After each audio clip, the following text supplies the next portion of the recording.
Alors, je voudrais nous proposer un texte des Écritures, un chapitre complet dans 1 Roi chapitre 19. 1 Roi chapitre 19, on va lire du verset 1 et jusqu'au verset 18. 1 Roi chapitre 19, verset 1 et jusqu'au verset 18.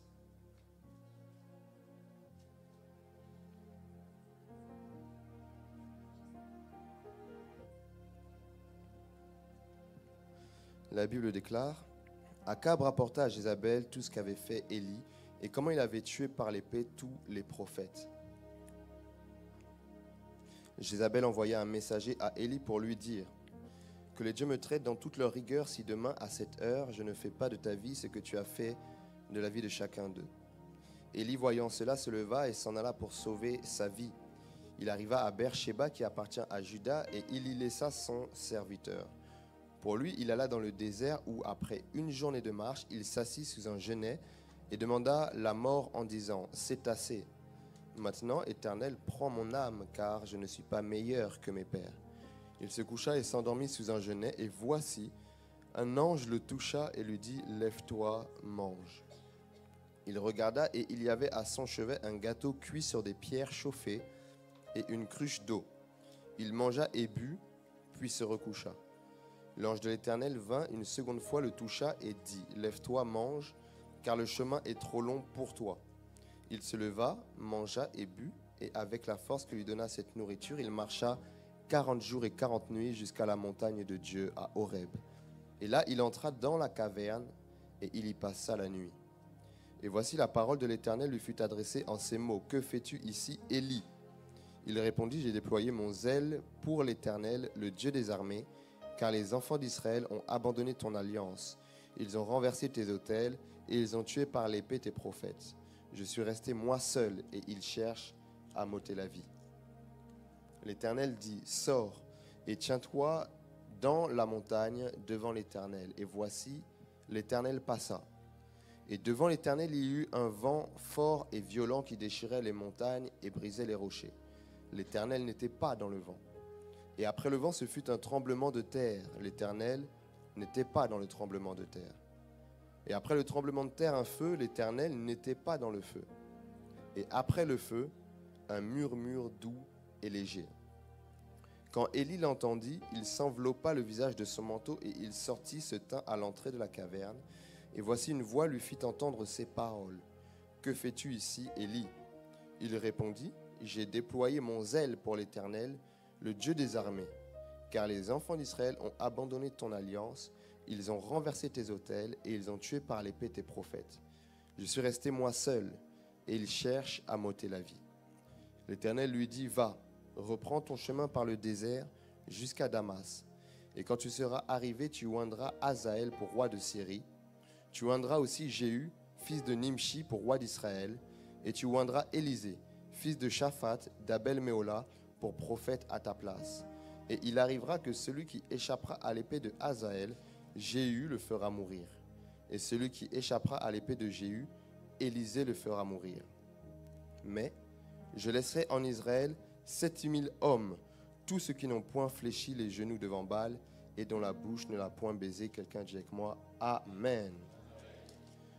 Je veux aujourd'hui discuter avec nous sur un sujet très important que nous allons étudier à partir de ce chapitre que nous avons lu de 1 Roi chapitre 19, mais pour bien comprendre 1 Roi chapitre 19, qui se situe en plein cœur de l'histoire d'un homme, il faudrait revenir quelques chapitres avant, et je nous encourage à lire à la maison pour ceux qui le souhaitent, 1 Roi à partir du chapitre 16 et jusqu'à la fin de ce livre.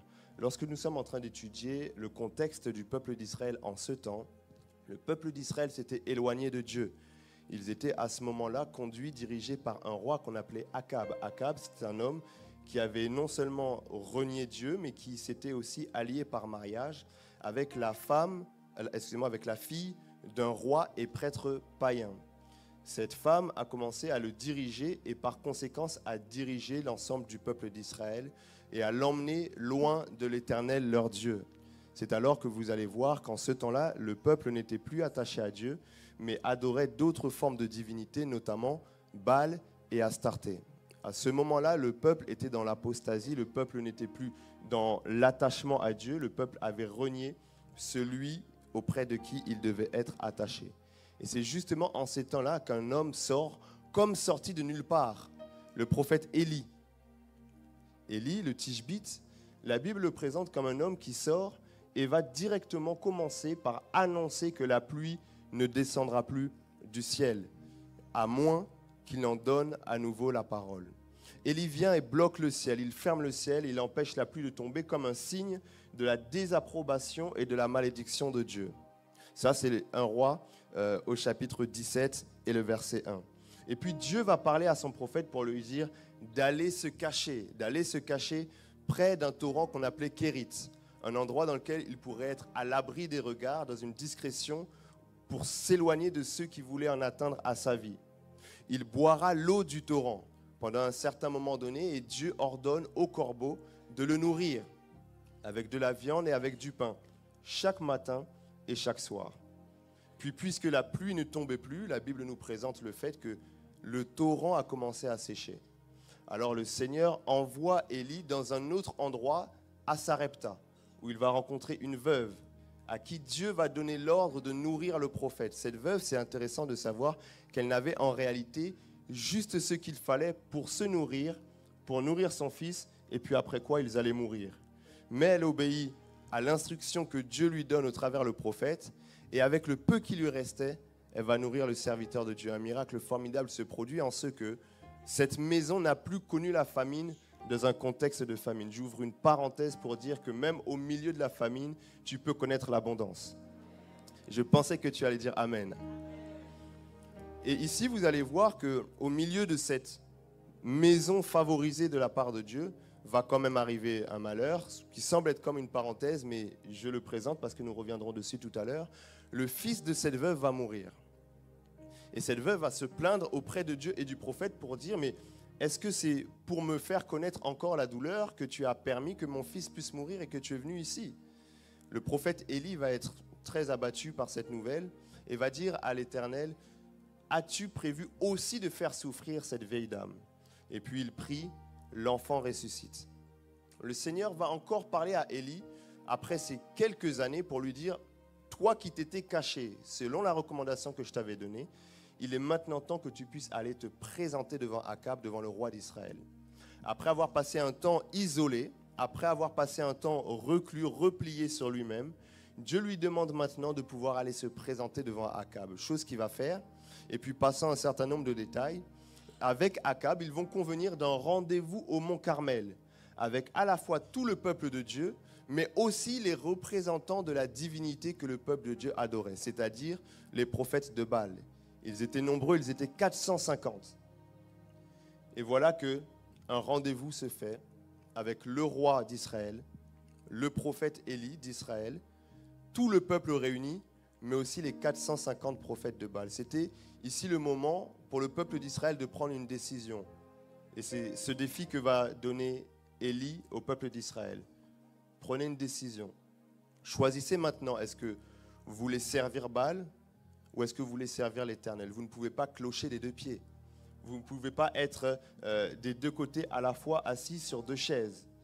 Et la Bible déclare qu'on ne peut pas non plus servir deux maîtres à la fois. Soit tu vas aimer l'un et haïr l'autre, soit tu vas haïr l'un et tu vas aimer l'autre. Alors, Élie, pour aider le peuple à prendre sa décision, va organiser ce qu'on appelle une démonstration d'esprit ou une démonstration de puissance. Il va dire, ce qu'on va faire, c'est qu'on va prendre un sacrifice. De votre côté, les prophètes de Baal, de mon côté, prophète de l'Éternel. Et nous allons préparer les sacrifices. Et chacun d'entre nous va prier son Dieu, afin que le Dieu qui réponde par le feu, en brûlant par un feu divin le sacrifice, c'est celui-là que le peuple devra adorer parce qu'il aura prouvé sa supériorité. Les prophètes de Baal commencent. La Bible nous présente qu'ils prennent un holocauste, un sacrifice, ils le découpent convenablement selon les règles et les coutumes d'autrefois. Ils vont même à se faire des incisions, ils vont même à se couper, se tailler dans leur rituel. La Bible nous dit que malgré toute leur gesticulation, le feu n'est pas descendu. Élie va même se moquer d'eux, il va dire peut-être que Dieu est occupé. Il est peut-être certainement en train de s'occuper d'autres personnes. Il ne vous a pas entendu. Mais lorsque le prophète Élie va lui commencer à faire ses rituels, la Bible nous dit qu'effectivement, un feu surnaturel va descendre du ciel et brûler l'Holocauste. Quelle gloire, quel miracle. Imaginez, bien-aimés, que nous sommes là et pendant que je suis en train de parler, un feu descend de la salle sans aucune intervention humaine. Assurément, nous allons dire que Dieu est réellement au milieu de nous. Le peuple prend la décision donc de se tourner à nouveau vers Dieu et vit un réveil spirituel. Élie seul a permis un réveil spirituel dans tout le peuple d'Israël face à 450 prophètes d'une autre spiritualité. On voit ici Élie au top de sa forme spirituelle. On voit Élie en train de manifester Dieu à une toute autre dimension qu'Israël n'avait jamais connue. On voit Élie être l'instrument par lequel Dieu est passé pour faire éclater sa gloire. On voit Élie, l'homme de Dieu. Mais ce qui est intéressant, c'est que lorsque nous lisons le chapitre juste après, nous sommes en train de voir comme un deuxième visage dans la vie d'Élie. Alors qu'il a prié pour que, maintenant que le peuple s'est repenti, la pluie puisse à nouveau descendre, lorsqu'il continue son chemin, il entend dire que Jézabel, la femme du roi Akab, lui en veut, d'avoir éloigné le peuple de Dieu de sa spiritualité et lui envoie des menaces de mort. Élie, à l'écoute de ces menaces, est pris de panique, est pris de détresse. Il est troublé et il prend la décision de laisser là son serviteur et de partir s'éloigner dans le désert et de demander la mort. Ici, le prophète Élie était enclin à des pensées suicidaires. Le grand prophète Élie était en train de demander la mort à Dieu parce qu'il ne pouvait plus supporter la douleur qui était la sienne. Quel contraste! La chose qui est importante de dire ici, bien aimé, c'est que les pensées suicidaires et la volonté de se donner la mort, c'est l'un des signes de la plus haute douleur psychologique qu'un homme peut traverser.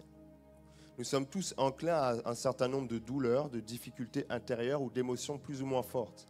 Mais lorsque quelqu'un en vient à vouloir se donner la mort, c'est qu'il a atteint le plus haut niveau de douleur qu'il peut supporter. Lorsqu'un homme vient à chercher à mourir physiquement, c'est qu'en réalité, il est déjà mort intérieurement. Je répète, lorsqu'un homme cherche à mourir physiquement, c'est qu'à l'intérieur de lui, en réalité, il est déjà mort. Alors ici, bien aimé, on doit se poser la question. Qu'est-ce qui s'est passé dans la vie d'Élie pour passer d'un sommet spirituel à une mort intérieure? Le thème que je voudrais partager avec nous aujourd'hui, c'est autopsie d'un croyant mort psychologiquement. Est-ce que tu peux dire à ton voisin, autopsie d'un croyant mort psychologiquement? L'autopsie, c'est quoi? L'autopsie, c'est simplement lorsqu'on va procéder à un certain nombre d'analyses, d'études, pour essayer de comprendre quelles sont les causes, les symptômes qui ont pu causer la mort d'un cadavre. Ici, nous sommes face à un homme qui est vivant physiquement, mais qui est mort. Nous devons étudier cette mort. Qu'est-ce qui a causé cet état? Qu'est-ce qui a causé cette situation? Qu'est-ce qui a causé cette réalité? Mais nous insistons dans ce thème sur le fait que cette personne qui est morte psychologiquement, qui est morte à l'intérieur d'elle-même, est un croyant. Élie n'a pas abandonné Dieu. Élie n'a pas renié Dieu. Il est un prophète et un serviteur de Dieu, mais mort à l'intérieur. Il est possible, bien aimé, que nous soyons des serviteurs et des servantes de Dieu, des croyants, mais morts à l'intérieur. Mais plaise à Dieu que cette prédication soit au moins une première étape pour qu'une personne qui était morte à l'intérieur puisse retrouver la vie. Quelqu'un dit avec moi, Amen. Alors, avant d'aller plus loin, il faut essayer d'être clair et de comprendre. La situation que traverse Élie est-elle ou relève-t-elle de la spiritualité ou de la psychologie? C'est ça qu'il faut déjà étudier pour essayer de comprendre un peu mieux les choses. lorsque nous sommes en train de voir un Élie en souffrance et en détresse, lorsqu'on est en train de voir un Élie qui est au bord, lorsqu'on est en train d'étudier un Élie qui n'a plus d'espoir, qui n'a plus le goût de vivre, qui n'a plus la capacité de se battre, est-ce une attaque spirituelle ou est-ce une problématique psychologique?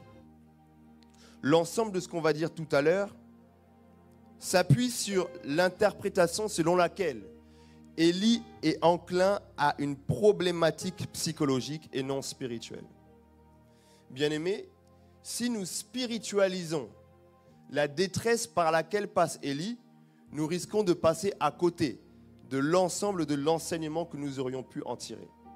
Alors je veux essayer déjà ici d'apporter 5 arguments pour nous permettre de comprendre combien il est plus logique de considérer le problème d'Élie comme étant psychologique que spirituel. Premier argument, c'est lorsque nous voyons en Élie, du début à la fin de sa vie, les signes d'une spiritualité opérationnelle. Les signes d'une spiritualité opérationnelle. Lorsque nous étudions le personnage d'Élie, nous ne voyons pas un homme qui est immature spirituellement. À chaque fois que nous le voyons en rapport avec la spiritualité, il est en position d'efficacité. Vous remarquerez que dans tout le texte, vous voyez Élie constamment capable d'entendre Dieu. Preuve d'une spiritualité efficace. Élie, il entend Dieu lui dire d'aller se cacher. Il entend Dieu lui dire d'aller à Sarepta. Il entend Dieu lui dire de se présenter devant Akab. Il voit même un ange lorsqu'il est en train de demander la mort. Et lorsqu'il est en route vers la caverne, il entend encore Dieu lui parler. Élie n'a jamais quitté la capacité d'entendre Dieu. Plus que ça, vous voyez que Élie a toujours obéi à Dieu lorsque Dieu lui parlait. À aucun moment, vous voyez Élie désobéir à Dieu. À aucun moment, vous voyez Élie s'opposer à ce que Dieu lui a dit. Preuve que Élie n'avait a priori pas de problématique spirituelle. Il n'avait pas un problème dans sa relation avec Dieu. La deuxième chose que nous pouvons dire pour considérer qu'il s'agit peut-être d'abord d'un trouble psychologique, c'est de constater le contexte de la vie d'Élie et de voir que Élie, comparativement à d'autres personnages de la Bible, était dans un contexte qui favorisait la faiblesse psychologique. Bien-aimés, tous les contextes ne se valent pas. Et il y a des contextes de vie qui peuvent accroître le risque de difficultés psychologiques. Vous voyez que Élie, c'est un homme qui a été enclin à la monotonie. Pendant une certaine période de sa vie, il était près d'un torrent, en train de manger et de boire constamment la même chose, avec une vie qui était sans joie, sans saveur, sans plaisir et sans loisir. Vous remarquerez que Élie est un homme qui a été plongé dans la solitude pendant 3 ans, seul. On n'entend pas parler de la famille d'Élie. On n'entend pas parler des amis d'Élie. La solitude par laquelle il est passé fait partie d'un contexte à risque. Nous voyons que Élie a peut-être risqué le surménage parce qu'il n'a jamais pris de repos dans son ministère. Il a même été jusqu'à égorger 450 personnes, lui tout seul. Je nous déconseille d'imaginer la situation, mais c'est la Bible. Nous voyons Élie présenter l'ensemble des signes de ce qu'on appelle aujourd'hui un burn-out. L'ensemble des signes. Nous voyons aussi dans l'attitude d'Élie une déception et une frustration. Une comparaison qu'il est en train de se fixer par rapport aux autres. Nous voyons aussi l'ensemble de ce qu'on appelle aujourd'hui un stress post-traumatique. Je détaillerai ça tout à l'heure. Lorsqu'on étudie le contexte et le fonctionnement d'Élie, le troisième argument qui nous permet de dire qu'il s'agit peut-être avant tout d'une réalité psychologique, c'est lorsque nous écoutons le discours d'Élie. Vous êtes en train de voir le discours d'une personne qui souffre. Lorsque vous prêtez attention à ce que Élie dit, vous voyez un homme qui souffre et qui connaît la douleur. Bien-aimés, lorsque nous voyons dans 1 Roi chapitre 17, il y a quelque chose qui est intéressant. Je le disais tout à l'heure, la femme chez qui il loge perd son fils qui décède. Et lorsque cette femme va le voir, elle va dire à Élie, « Qu'y a-t-il entre moi et toi, homme de Dieu? Es-tu venu chez moi pour rappeler le souvenir de mon iniquité et pour faire mourir mon fils ?» Il lui répondit, « Donne-moi ton fils. » Et il le prit du sein de la femme, le monta dans la chambre haute où il demeurait et le coucha sur son lit. Et lorsque nous lisons le verset 20, dans la majorité des versions, vous voyez que Élie va dire à Dieu, « Mon Dieu, est-ce que tu es venu pour faire aussi souffrir cette dame en faisant mourir son fils ?» Le mot « aussi » qui est utilisé ici témoigne le fait que Élie souffre lui également.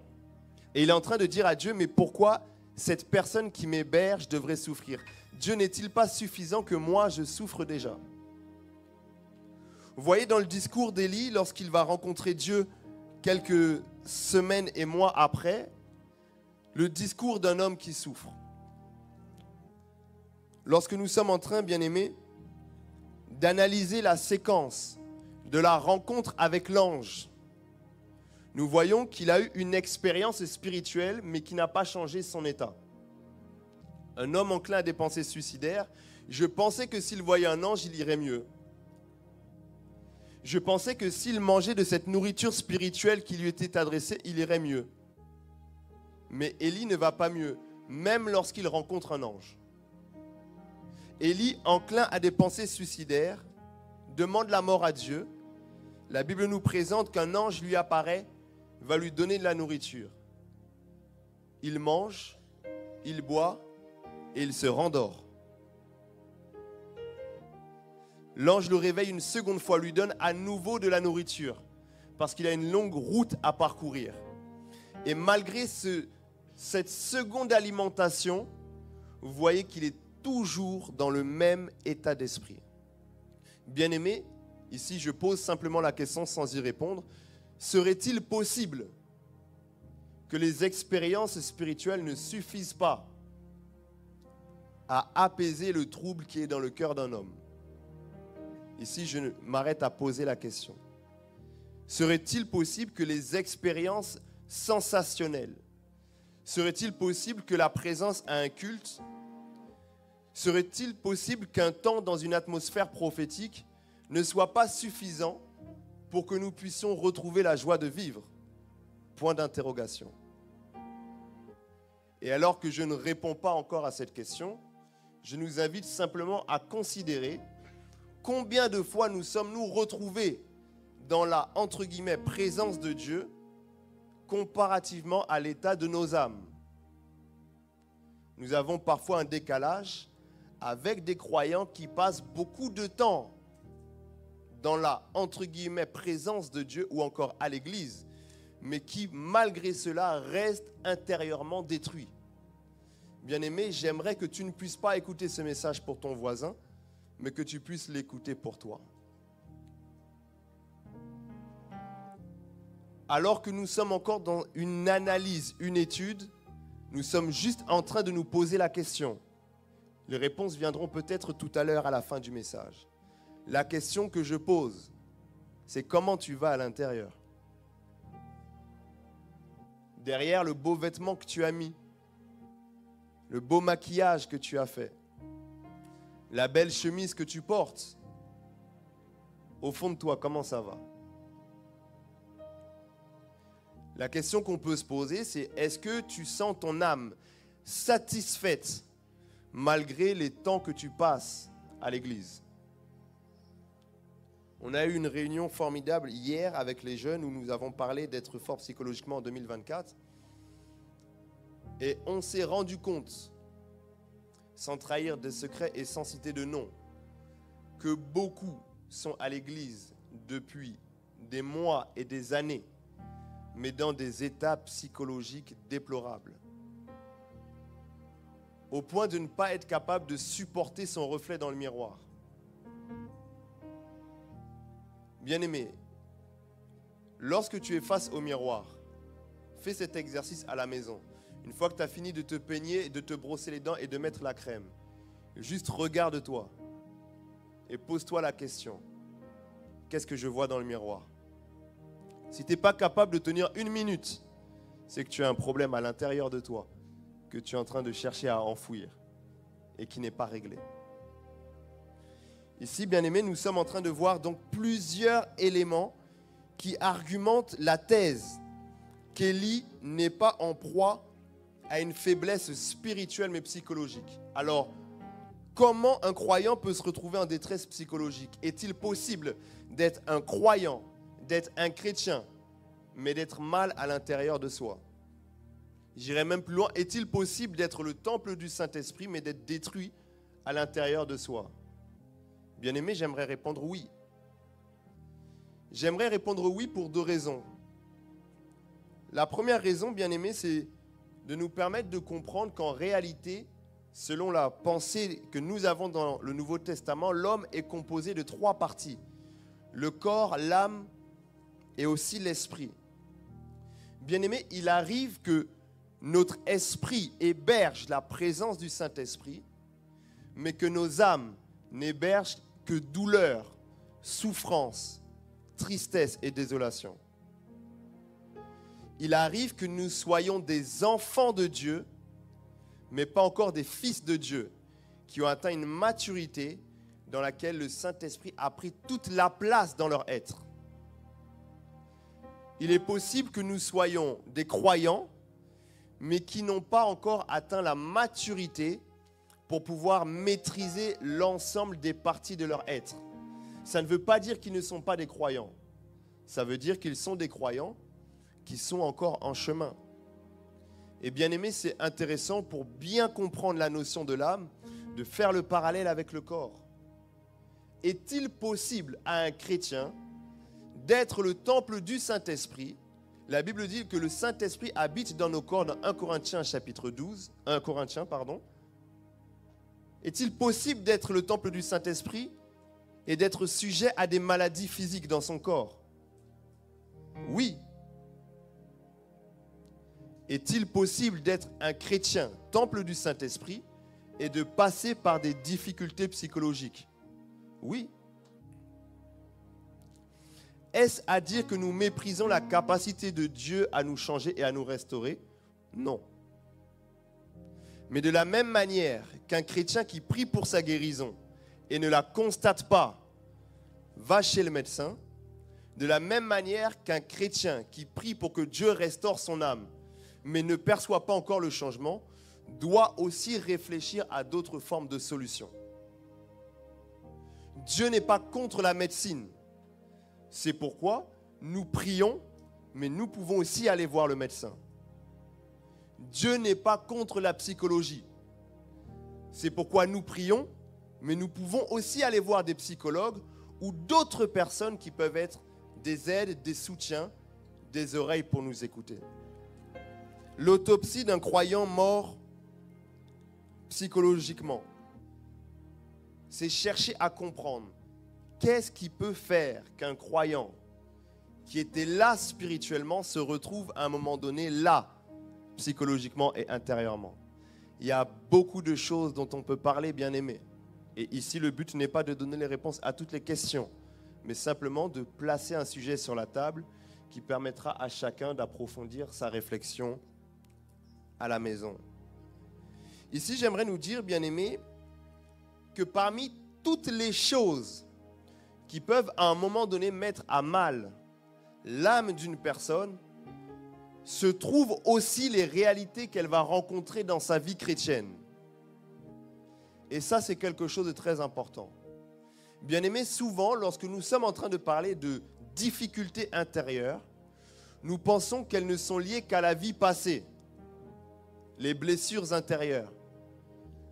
Nous pensons qu'elles ne sont liées qu'à la vie en dehors de Christ. Certaines personnes, ainsi, sont en quête de la restauration par rapport à des difficultés, des agressions, des souffrances, des échecs qui leur ont causé du tort avant qu'elles puissent rencontrer Christ.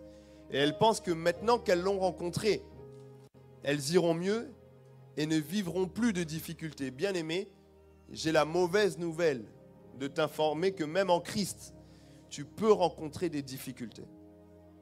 Je savais que tu n'allais pas dire amen, mais ne le dis pas, c'est pas grave. Même en Christ, tu peux rencontrer des difficultés. Chers amis, j'aimerais que nous puissions comprendre que l'ensemble des situations, de contexte de la vie d'Élie se sont trouvées dans le cadre de son appel et de sa vocation. Élie n'était pas loin de Dieu lorsqu'il a souffert de la solitude, par exemple.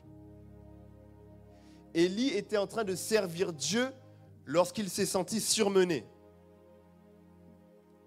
Élie était en train d'accomplir sa vocation et même de la réussir lorsqu'il a été victime d'un burn-out.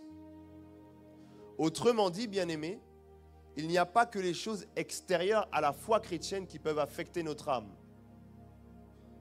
Il y a même la vie en Christ qui, si elle n'est pas bien gérée, peut être source de beaucoup de difficultés intérieures. Et là, quelqu'un est en train de me dire, Samuel, au début on te suivait, mais là tu vas un peu loin, mon frère. Prenons l'exemple de notre Maître Jésus-Christ, qui dira, mon âme est triste jusqu'à la mort. Il a commencé à pleurer des sanglots de sang lorsque la douleur intérieure, psychologique, était trop forte. Était-il faible spirituellement? Non. Est-ce qu'il a connu cette douleur à cause du fait qu'il s'était éloigné du Père? Non. Il était en train de faire ce que Dieu lui demandait, mais il a rencontré ici des difficultés. N'avez-vous pas entendu, bien-aimé, l'apôtre Paul parler du fait que, à cause de Christ, il a souffert la persécution, la famine, la désolation et la souffrance.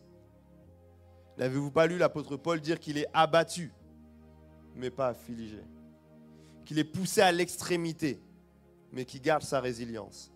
Parce que même dans le cadre de son appel, il a trouvé un certain nombre d'éléments qui ont été pour lui des blessures importantes. N'avez-vous pas lu Jérémie dans son livre des Lamentations, passer et exprimer sa douleur, exprimer sa peine? Il est en train de présenter ce qu'il ressent comme un poison qui est dans son corps.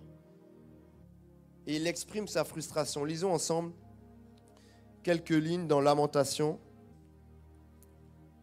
au chapitre 3.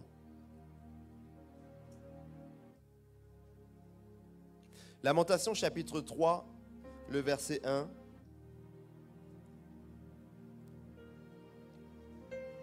Nous dit ceci: je suis l'homme qui a vu la misère sous la verge de sa fureur.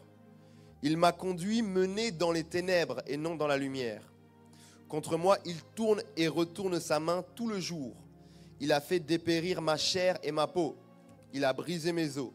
Il a bâti autour de moi. Il m'a environné de poison et de douleur. Il me fait habiter dans les ténèbres comme ceux qui sont morts dès longtemps. Il m'a entouré d'un mur pour que je ne sorte pas. Il m'a donné de pesantes chaînes. J'ai beau crier et implorer du secours, il ne laisse pas accès à ma prière. Il a fermé mon chemin avec des pierres de taille. Il a détruit mon sentier. Il a été pour moi un ours en embuscade, un lion dans un lieu caché. Il a détourné mes voies. Il m'a déchiré. Il m'a jeté dans la désolation. Il a tendu son arc et il m'a placé comme un but pour sa flèche. Il a fait entrer dans mes reins les traits de son carquois. Je suis pour tout mon peuple un objet de moquerie, chaque jour l'objet de leurs chansons. Il m'a rassasié d'amertume, il m'a enivré d'absinthe. Il a brisé mes dents avec des cailloux, il m'a couvert de cendres. Tu m'as enlevé la paix, je ne connais plus le bonheur. Et j'ai dit, ma force est perdue, je n'ai plus d'espérance en l'Éternel. Lorsque Jérémie parle ici, qui est-ce qu'il désigne derrière le pronom « il » ? Dieu. Il présente dans son interprétation Dieu comme la source des problèmes qu'il rencontre. En fait, ici nous avons un homme à qui Dieu a donné un mandat, une mission, un appel, mais qui, dans l'exercice de cette mission, est face à des situations pour lesquelles il n'est pas armé psychologiquement. Vous savez, bien-aimés, il est possible d'avoir l'appel de Dieu, mais de ne pas être assez fort à l'intérieur pour pouvoir l'accomplir dans la paix. Ainsi, bien-aimés, beaucoup de personnes exerçant le ministère l'exercent avec un désastre intérieur et émotionnel.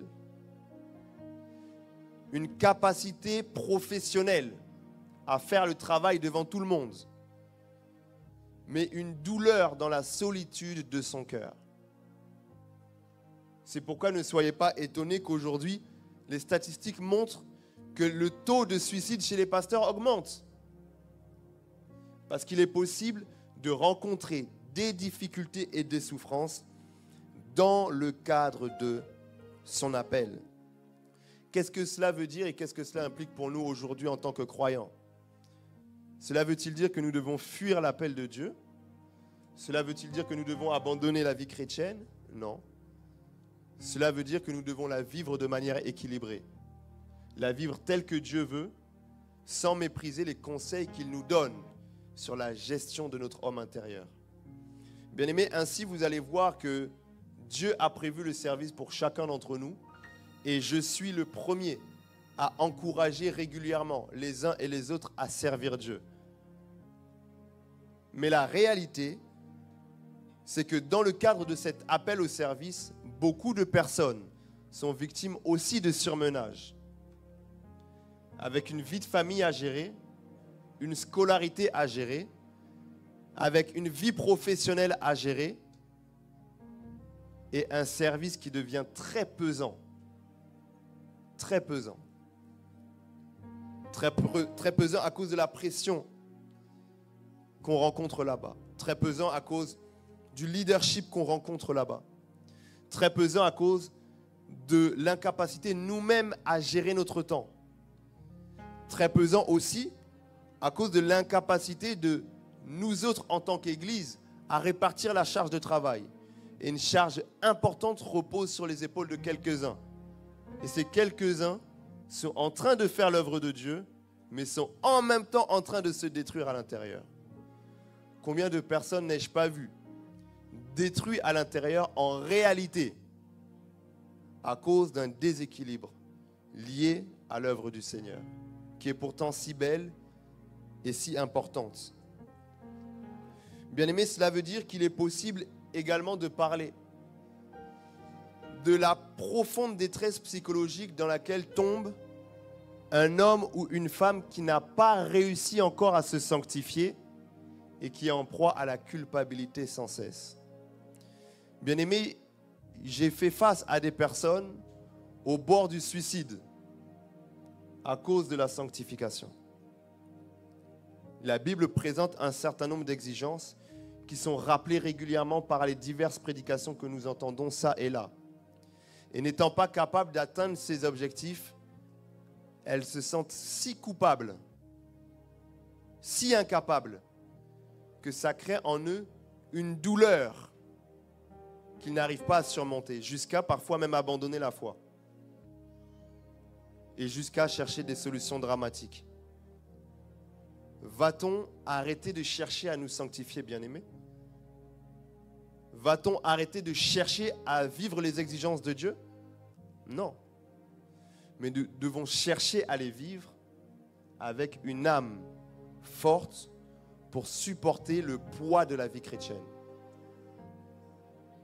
Et si nous parlions quelques instants, bien-aimés, du ministère, la dynamique dans laquelle certains entrent, prédicateurs de la parole, chantres ou autres personnes élevées publiquement, qui nous poussent dans un degré d'exigence vis-à-vis de nous-mêmes si important. Si important. Et je donne un autre exemple du ministère, c'est celles et ceux qui sont, par exemple, sur les réseaux sociaux ou auprès de leurs proches, connus comme étant des chrétiens zélés et impliqués dans la mission. Et ces personnes se fixent un niveau d'exigence, une pression si importante que lorsque vous voyez sur la durée, prenez quelques années après, vous voyez que ces personnes ne sont plus les mêmes. Parce que cette pression les a tellement renfermés sur eux-mêmes qu'ils en ont perdu même la joie, qu'ils en ont perdu la paix, qu'ils en ont perdu la spontanéité.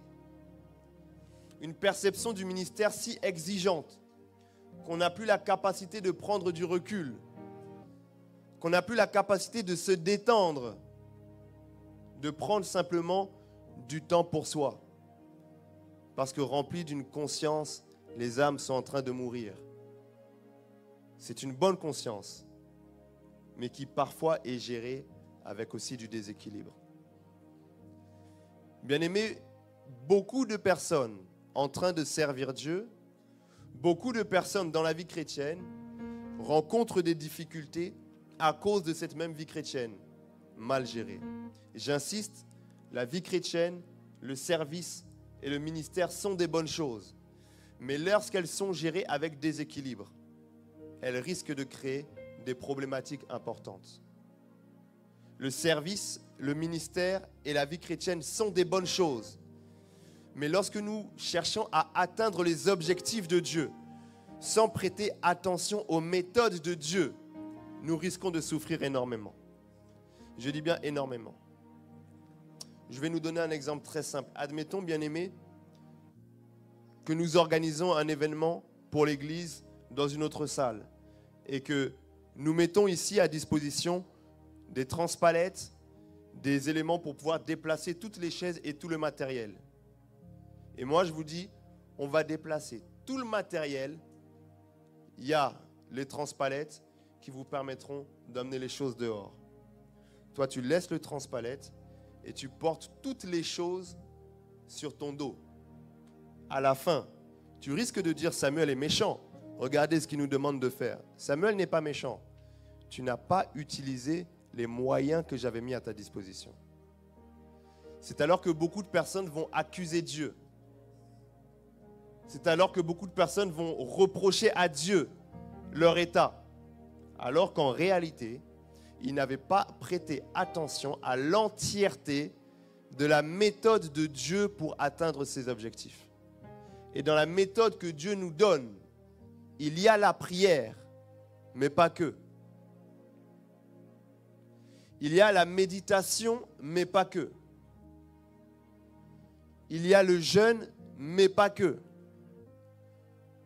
Permettez-moi de dire sur cette estrade qu'un chrétien peut prier, jeûner et méditer, mais être dans une profonde stérilité spirituelle, une profonde incohérence spirituelle. Parce que, bien aimé, ces éléments-là sont parmi les principaux de la vie chrétienne. Tu ne peux pas être un chrétien et t'abstenir de jeûner, de prier et de méditer, c'est impossible. De la même manière qu'un être humain ne peut pas vivre sans respirer. Un chrétien ne peut pas vivre sans prier. Mais bien aimé, lorsque tu analyses bien ton corps, même si tes poumons fonctionnent, si ton cœur ne bat pas, tu vas mourir. Ainsi, tu dois veiller sur tes poumons, tu dois aussi veiller sur ton cœur. La Bible dit dans Proverbes chapitre 4, verset 23, on ne parle pas ici de l'organe, on parle ici du concept philosophique. Garde ton cœur plus que toute autre chose. C'est une recommandation biblique aussi. La même Bible qui nous encourage à prier et tout autre nous présente un certain nombre de recommandations concernant la gestion de notre âme, la gestion de notre émotion. Et cela, c'est quelque chose de très important. Alors, pour aller directement dans quelques pistes de solutions, j'ai commencé.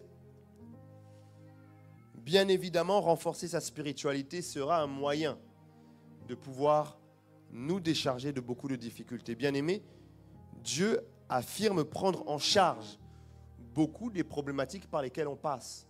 Ainsi, il dira, par l'intermédiaire du prophète, de l'apôtre Paul, en tout temps, faites connaître à Dieu vos besoins par des prières et des supplications.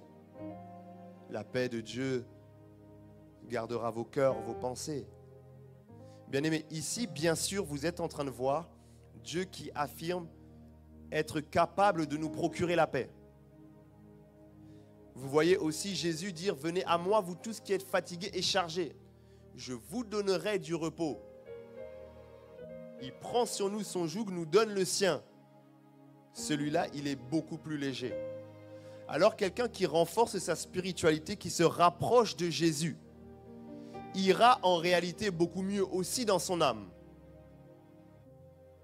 La réalité, c'est que parfois, nous ne sommes pas suffisamment proches de Dieu. Parfois, nous sommes proches de l'Église. Parfois, nous sommes proches des serviteurs de Dieu. Parfois, nous sommes proches des départements, mais pas proches de Dieu. C'est le premier point que je donne parce qu'il est basique. Se rapprocher sincèrement et profondément du Seigneur, le Prince de la paix, nous permettra de vivre aussi le bien-être intérieur. Mais ici, je me propose de présenter aussi la réalité selon laquelle, lorsque vous étudiez l'ensemble de la doctrine sur la question de l'âme, vous remarquerez qu'en réalité, l'âme est aussi de la responsabilité de l'homme. La gestion de l'âme est aussi de la responsabilité de l'homme. On n'a pas le temps d'aller détailler tous les passages, mais lorsque vous étudiez cette question dans la Bible, vous voyez que le Seigneur, quand bien même il peut tout, nous demande, nous, d'agir d'une manière sage qui nous permettra de nous épargner de beaucoup de choses. D'ailleurs, la Bible dira dans ce livre de sagesse que l'homme prudent voit le mal de loin et il s'en détourne. Des fois, bien-aimés, nous voyons le mal arriver, nous voulons que l'Éternel nous en délivre. Alors que Dieu disait, tu aurais dû observer qu'il y a un danger et t'en éloigner. Bien-aimés, beaucoup de situations intérieures difficiles sont liées à un manque de vigilance du croyant. Et cela, c'est quelque chose de très important. Ici, nous sommes en train, bien-aimés, de chercher à équilibrer notre interprétation et notre regard sur le sujet. Nous voulons dire, bien-aimés, que nous devons ne pas tomber dans un déséquilibre. Tous les problèmes ne sont pas spirituels. Et tous les problèmes ne se règlent pas par la spiritualité. Reprenons notre analogie avec le corps humain. Le jour où l'un d'entre nous, pour ne pas citer moi-même, commence à prendre un peu de poids. Vous pensez qu'on met des vestes longues, pourquoi?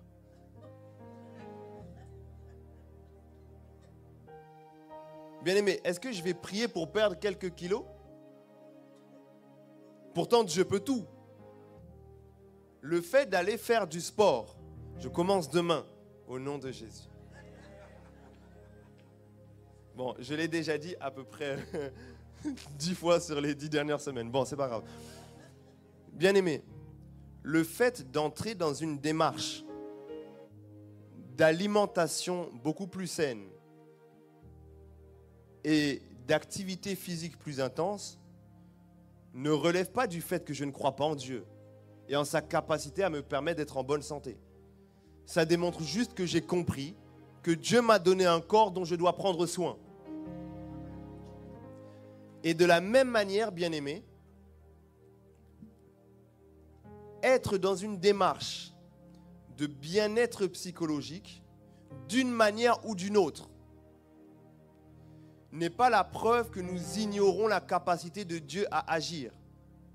Mais c'est aussi une forme de maturité de comprendre que Dieu m'a donné une âme qui fonctionne d'une certaine manière et que je dois fonctionner correctement pour pouvoir en prendre soin. Poussons encore la comparaison.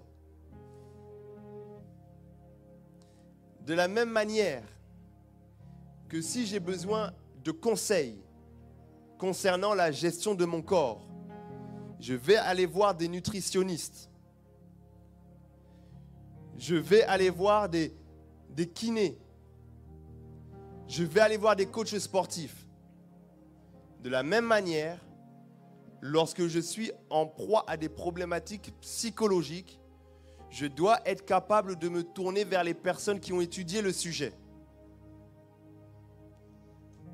Le problème des chrétiens, c'est que nous pensons parfois que nos responsables ont la réponse à tous les sujets de la vie.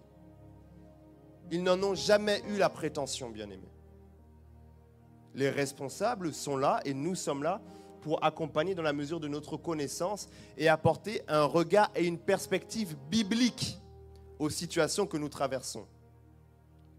Mais cela ne veut pas dire que nous sommes experts dans tous les sujets et dans tous les domaines de la vie. Bien-aimés, lorsque l'un d'entre nous a un projet très important à mener, on peut aller voir son berger pour avoir un conseil sur la dynamique spirituelle de ce projet lié à la volonté de Dieu, mais cela ne nous empêche pas d'aller voir un expert comptable qui est expert en la matière.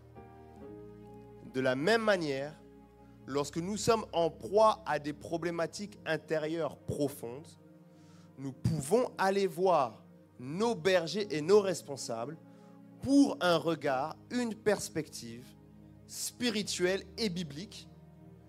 Nous pouvons compléter cette approche auprès de personnes qui ont étudié le fonctionnement des pensées, de l'âme. Et cela, ça peut être pour notre bien. Et l'équilibre ici que je veux mettre, bien évidemment la nuance, c'est de dire que de la même manière que les médecins n'ont pas solution à tout et ne remplaceront jamais le Dieu qui a créé le corps humain, de la même manière, les frères, les sœurs bienveillants, les psychologues et les psychiatres peuvent aussi être limités dans leur approche parce que ce sont des sciences qui évoluent et ils n'ont pas créé l'âme de l'homme. Ici, je suis en train de dire d'être dans une démarche complète, mais en tout et pour tout, de remettre les choses entre les mains du Seigneur. Lorsque je suis dans une profonde détresse physique et maladive, j'ai cherché la guérison spirituelle, je ne l'ai pas reçue.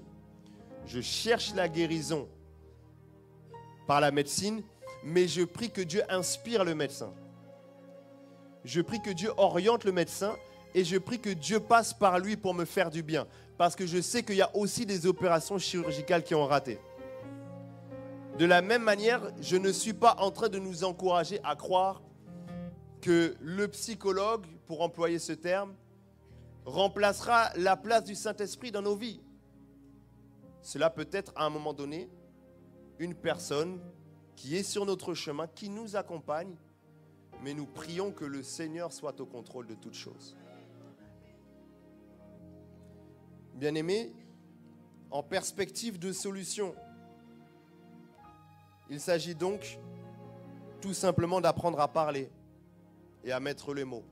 Remarquez que lorsqu'il s'agit de la gestion de son âme, des préoccupations de la vie, des blessures, des douleurs, du poids intérieur, Dieu recommande souvent de parler, soit à lui, soit aux hommes. Ce n'est pas en vain que la Bible nous tourne toujours les uns vers les autres. Exhortez-vous les uns les autres, édifiez-vous les uns les autres, réprimandez-vous les uns les autres. Bien-aimés, nous avons besoin d'un regard extérieur pour nous aider à passer au-delà des problèmes intérieurs. Nous avons besoin aussi de la communion fraternelle. Ton frère ou ta sœur qui est assis à côté de toi est peut-être la personne en qui Dieu peut placer la parole pour ton relèvement, l'encouragement dont tu as besoin, le recul dont tu as besoin. Et une phrase qu'un homme a dit qui m'a énormément interpellé et que j'ai aimé dans la préparation de ce moment, disait qu'il arrivera parfois un moment où l'ensemble de nos pensées sont tellement entremêlées que nous, dans notre perspective personnelle et subjective, on ne voit pas de solution. Alors un regard extérieur peut venir pour nous proposer des pistes de résolution du problème. Bien-aimé, à chaque fois que tu es dans une problématique et que tu penses avoir tout fait pour qu'elle change et qu'elle n'a pas changé, ça veut dire que tu as besoin de quelqu'un d'autre. Je répète, à chaque fois que tu es dans une douleur, dans une tristesse, dans une déception, dans un blocage, dans un doute, dans une oppression, tu as tout fait pour t'en sortir, ça n'a pas marché. ça veut dire que la solution n'est peut-être plus en toi. Que tu n'as plus la lucidité pour pouvoir gérer la chose. Tu n'as plus suffisamment de recul pour trouver quelle est la solution qui existe parce qu'il y a toujours une solution qui existe.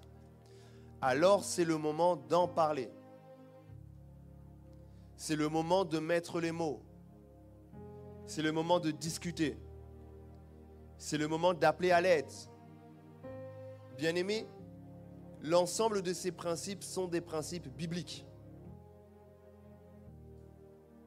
Et pour avoir légèrement étudié le sujet, pour parler avec euphémisme, beaucoup des principes que vous voyez aujourd'hui dans la psychologie et la préparation mentale, vous les revoyez dans la Bible. À quel moment on se tourne vers ces choses?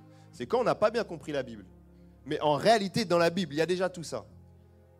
Si nous lisions la Bible en enlevant l'interprétation culturelle et sociétale, en réalité, nous aurions déjà les solutions. Mais puisque, et c'est normal, nous sommes habitués à interpréter les choses d'une manière, c'est alors que nous avons parfois besoin d'un regard extérieur. Bien-aimés, vous allez remarquer quelque chose qui est super intéressant, c'est que dans le texte que nous avons lu d'un Roi chapitre 19, vous voyez que la nourriture spirituelle que l'ange a donnée à Élie n'a pas changé son état. Lorsque Dieu vient le rencontrer, Dieu ne lui communique pas une onction supplémentaire. Ésaïe a vu Dieu le toucher avec les pierres qui étaient sur l'autel pour le transformer. Ézéchiel, plusieurs fois, la Bible dit que la main de l'Éternel est tombée sur lui. Et beaucoup de personnages dans la Bible, à cause des problématiques spirituelles, avaient besoin d'un toucher spirituel. Mais lorsque vous lisez l'intervention de Dieu face à Élie, ce n'était pas une intervention spirituelle. C'était un simple dialogue. Et tout ce que Dieu a dit à Élie, en réalité, c'est quelque chose que d'autres personnes auraient pu lui dire. Dieu lui a juste dit de reprendre son chemin, qu'il avait telle chose à faire, oindre telle personne, oindre telle personne. Autrement dit, Dieu a donné à Élie un nouveau regard sur l'avenir. Dans sa douleur et dans sa détresse intérieure, il était bloqué dans le passé. Et il était bloqué dans son présent. Alors Dieu vient simplement pour lui poser les questions, pour qu'il puisse réfléchir autrement. Dieu vient simplement l'emmener à retrouver un espoir. Dieu vient simplement l'emmener à voir les choses avec un peu plus de rationalité. Élie, tu n'es pas resté le seul. Tu n'es pas resté le seul. Il y a 7000 hommes qui n'ont pas fléchi le genou devant Baal. Vous voyez qu'ici, l'intervention de Dieu dans ce texte-là est une intervention qui relève de l'ordre du dialogue, de l'écoute active et de pouvoir donner à cet individu en proie à des souffrances un autre regard sur sa situation. Mais Dieu ne lui a pas communiqué une onction. Bien-aimé, parfois, excusez-moi ces phrases de communication, nous n'avons pas besoin toujours de l'onction. Parfois, nous avons besoin de dialogues de qualité qui nous permettent de voir les choses autrement. Parfois, ce n'est pas un toucher spirituel dont nous avons besoin. C'est les arguments qu'il faut, les explications qu'il faut, la compréhension qu'il faut, le recul qu'il faut pour pouvoir voir les choses autrement et regagner la paix.